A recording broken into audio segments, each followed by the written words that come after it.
ఏమి చేశారయ్యా ఎడిటింగ్లో, మామూలుగా చేయలేదు. నేను చెప్పలేదు డార్లింగ్, అసలు దాని గురించి నేను తీయలేదు. ఫస్ట్ గౌతమ్ తర్వాత కదా నేను నామినేట్కి వెళ్ళాను. మరి గౌతమ్ ఏం చెప్పాడు, అంతకు ముందు వాళ్ళు ఏం చెప్పారు, మరి అవి చూడండి. మరి ఒక్క మోనోలాగ్ చెప్పానని చెప్పి దీని మీదే పెట్టేసి మిగతావన్నీ కింద పడేసి ట్రాష్ చేశారు కదా, మరి ఇవి చూడండి, ఇవి తిప్పి చూడండి, మిగిలిన వారు ఏమేమి చెప్పారు చూడండి. అరే అవునరా, మనకు అనిపించింది చెప్తాము, తప్పేముంది ధనుష్, నాకు అర్థం కావట్లేదు. నాకు అనిపించింది నామినేట్ చేసి చెప్తా, అది నాకున్న రైట్ కదా, అది నాకున్న హక్కు కదా. వద్దు ఇలానే మాట్లాడాలి వీళ్ళతో, కంట్రోల్గా ఉండాలి. ఎందుకు, దేనికి భయపడాలా, ఎవరికి భయపడేది అవసరమే లేదు. నేను ఎవరికి భయపడాల్సిన అవసరమే లేదు. కానీ ఈరోజు ప్రశాంత్ విన్నర్ అవ్వడానికి రీజన్ అమర్ సెకండ్ వీక్లో చేసిన నామినేషన్ యాక్సెప్ట్ చేస్తారు?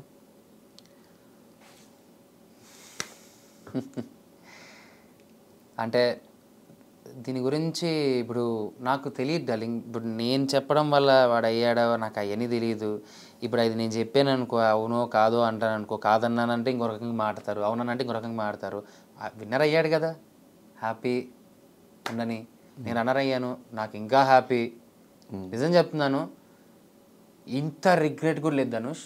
Really I met so many common people. నేను కొరియా వెళ్ళినప్పుడు కానీ, న్యూఢిల్లీ వెళ్ళినప్పుడు కానీ, ఎయిర్పోర్ట్స్లో, గోవాలో కానీ, ఎవ్రీ వన్ ఒక నార్మల్ కామన్ ఆడియన్, అంటే ఒక జనరల్ ఆడియన్, ఒక చిన్న పిల్లతో పాటు నేను ఏడిస్తే వాళ్ళు ఏడ్చారు. వాళ్ళు మాట్లాడిన మాటలు నిజంగా చెప్తుంది, that is my winning thing. I don't want to wear any makeup, any things ఇలాంటివి మనకన్నీ నాకు అవసరం లేదు. నాకు నాలా ఉన్నాను, నాకు నాలా నేను మాట్లాడినాను. వాళ్ళ ఇంట్లో అందరికీ ఒక కొడుకులా నన్ను చూశారంట, ఒక పక్కింటి అబ్బాయిలా చూశారంట. ఇంత చాలు ధనుష్, ఐఎమ్ హ్యాపీ. నా వల్ల ఎవరికైనా మంచి జరిగితే అంతకన్నా కావాల్సింది ఏముంది?